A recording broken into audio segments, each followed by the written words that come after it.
पता है, श्री कृष्ण कहते हैं स्त्री ना एक बड़ी जिद्दी किरदार है जिसे सिर्फ प्रेम से ही समझाया जा सकता है। नमस्कार दोस्तों, देव दर्शन सीरीज की हमारी आज की कहानी है विष्णु भक्त प्रहलाद। आई होप ये कहानी आपको और आपके बच्चों को थोड़ी बहुत इंफॉर्मेशन दे के जाए और उन्हें इंटरेस्टिंग भी लगे। तो कहानी कुछ ऐसी है। वाह, कितनी सुंदर सृष्टि है। अपने पिता ब्रह्मा की कारीगरी की प्रशंसा करते हुए चारों कुमार भ्रमण कर रहे थे। चारों कुमार यानी सनकादि मुनि। सनकादि मुनि वैकुंठ धाम में अपने योग बल से पहुंचे। 6 गेट पार करने के बाद वे 7वें पर पहुंचे, तभी उन्हें आवाज सुनाई दी, रुको। हाथ में गदा लिए 2 समान आयु वाले पुरुष जो दिखने में बिल्कुल भगवान जैसे थे, उन्होंने सनकादि मुनियों को अंदर जाने से रोकते हुए पूछा, आप कौन हैं? यहाँ क्यों आए हैं? इस पर उन्होंने जवाब दिया, हम ब्रह्मा के मानस पुत्र सनकादि ऋषि हैं। हम श्री हरि का दर्शन करना चाहते हैं। चारों कुमार बहुत ज्ञानी थे और वे दिगंबर रहते थे। दिगंबर यानी बिना कपड़ों के। द्वारपालों ने हंसते हुए उनसे कहा, नहीं, आप अंदर नहीं जा सकते, आपकी वेशभूषा ठीक नहीं लगती। कुमारों ने पूछा, द्वारपालों, तुम्हारा नाम क्या है? इस पर उन्होंने जवाब दिया, जय और विजय। अच्छा, इसका अर्थ जानते हो? हाँ, विजय का अर्थ है दूसरों पर जय और जय का अर्थ है खुद के ऊपर जीत। अपने मन, बुद्धि, विचार और कर्मों पर विजय। दूसरों पर विजय पाना आसान है, परंतु खुद पर विजय पाना बहुत कठिन है। केवल जिसने खुद पर विजय प्राप्त कर ली हो वही बैकुंठ आ सकता है। आप तो बहुत छोटे बालक दिखाई पड़ते हैं, आप कैसे खुद पर विजय पा सकते हैं? आप अंदर नहीं जा सकते।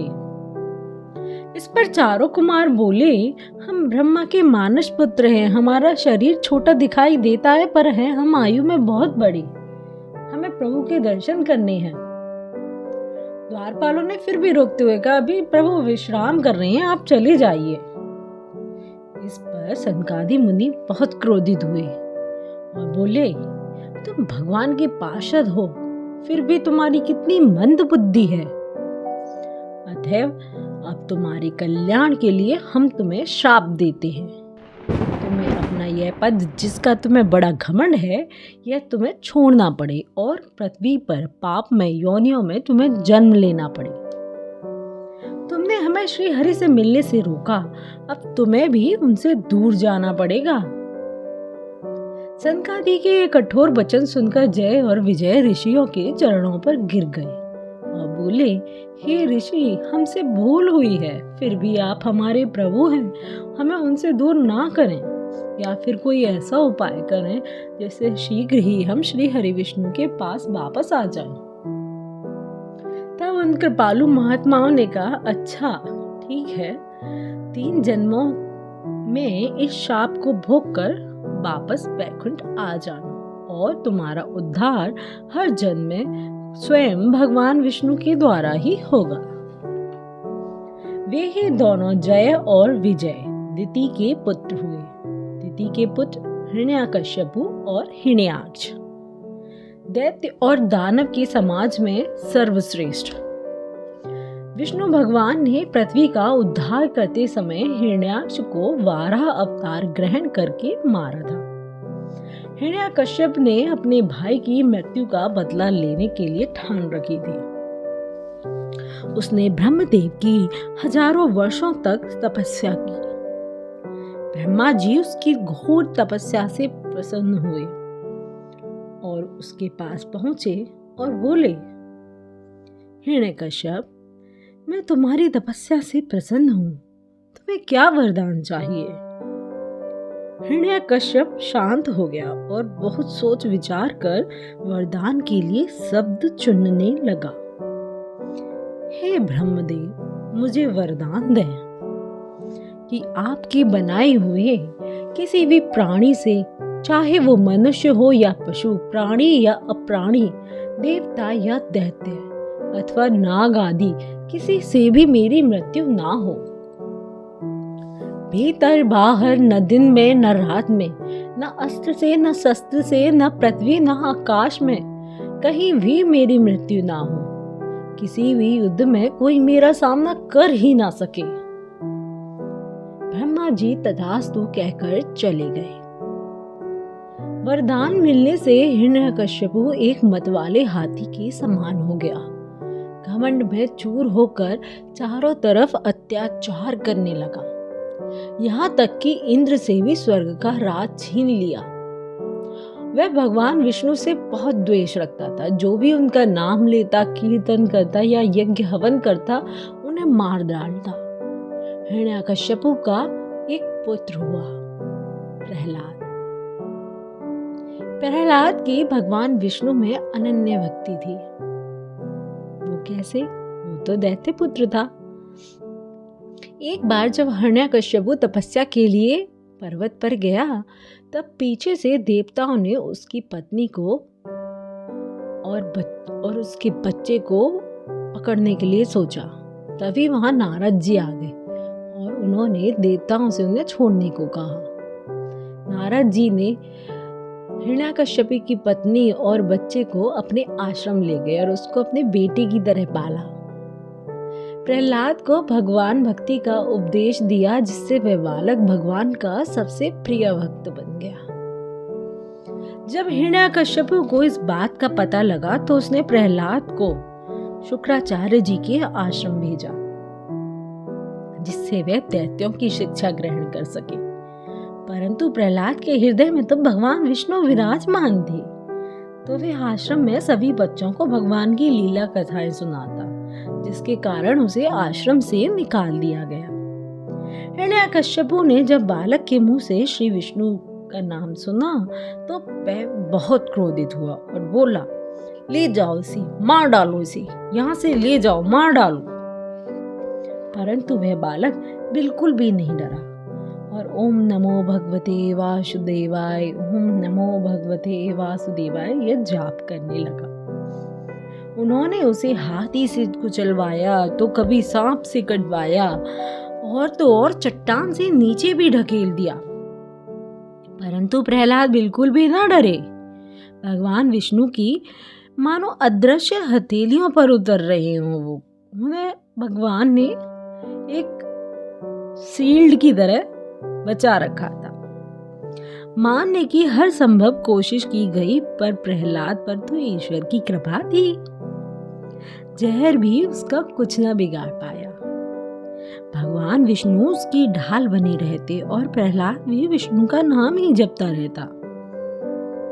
इस पर हिरण्यकश्यपु को बहुत ज्यादा क्रोध आया। उसकी एक बहन थी होलिका। होलिका हिरण्यकश्यप के पास आई और बोली, भाई क्या आप भूल गए कि मुझे भी एक वरदान प्राप्त है कि मैं आग से बिल्कुल नहीं जल सकती, आग मेरा कुछ भी नहीं बिगाड़ सकती। आप चिंता ना करें, एक चिता तैयार कराएं जिसमें मैं प्रहलाद को गोद में लेकर बैठ जाऊंगी। जब चिता में आग लगेगी तो प्रहलाद जलकर मर जाएगा, लेकिन मैं जीवित रहूंगी। जैसा होलिका ने बताया वैसा ही किया गया। एक चिता तैयार की गई। उसने किसी तरह भी कोई भी विरोध नहीं किया और ईश्वर का नाम जपते हुए अपनी बुआ के साथ बैठ गया। उसने तो खुद को भगवान को समर्पित कर दिया था। चिता में आग लगते ही जोर जोर से चीखने की आवाजें आने लगी, पर ये आवाजें प्रहलाद की नहीं, होलिका की थी। उसने अपने वरदान का दुरुपयोग किया, जिसकी वजह से वरदान निष्फल हो गया। अब चिता की लपटें कम हुई तो हिरण्यकश्यप ने देखा कि होलिका जल चुकी है, पर प्रहलाद का तो एक बाल भी बांका नहीं हुआ। हिरण्यकश्यप देखकर बौखला गया। क्रोध से कांपते हुए उसने प्रहलाद को एक पत्थर के खंभे के सामने फेंक दिया। अब बहुत हुआ, लगता है अब मुझे खुद तुम्हें मारना होगा। प्रहलाद बोला, अगर मेरे प्रभु चाहेंगे तो आप मुझे मार पाएंगे, अगर वे नहीं चाहेंगे तो आप मेरा कुछ नहीं बिगाड़ पाएंगे। अच्छा, अगर मैं तुझे इस खंबे से बांध दूं तो क्या तेरा विष्णु तुझे बचाने आएगा? बोल। प्रहलाद मुस्कुराते हुए बोले, उन्हें कहीं भी आने जाने की जरूरत नहीं है पिताजी, वो तो हर जगह मौजूद हैं, हर समय मौजूद हैं, तुम में, मुझ में, हर जगह। क्या इस खंबे में भी है तेरा भगवान? बता। हाँ पिताजी, वो थे, वो हैं और वो हमेशा रहेंगे। अच्छा, मुझे दिखा। उस दैत्य ने अपनी गदा से जोर से खंबे पर प्रहार किया। दिखा, कहाँ है तेरा भगवान? दिखा, मुझे विष्णु दिखा। वो उसके शब्द मानो उसके गले से ही बाहर न निकले। खंबे के बीच से टुकड़े हो गए। उससे बहुत तीव्र रोशनी निकली। सबकी आंखें तेज रोशनी से बंद हो गईं। एक ऐसा प्राणी जो हर कल्पना को चुनौती दे रहा था, जैसा कोई सोच भी नहीं सकता। ये ना तो देवता थे, न दानव, न मनुष्य और ना ही जानवर, फिर ये सब कुछ थे। सभी रूपों का मिलन, भयानक भी और सम्मोहक भी।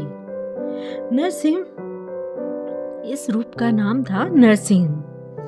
विष्णु एक शेर और मानव के रूप में उस दैत्य को मारने की हर शर्त पूरी करते हुए यह रूप हिरण्यकश्यप को घसीटते हुए महल की दहलीज पर ले गया। अब वह दैत्य ना तो अंदर था ना बाहर।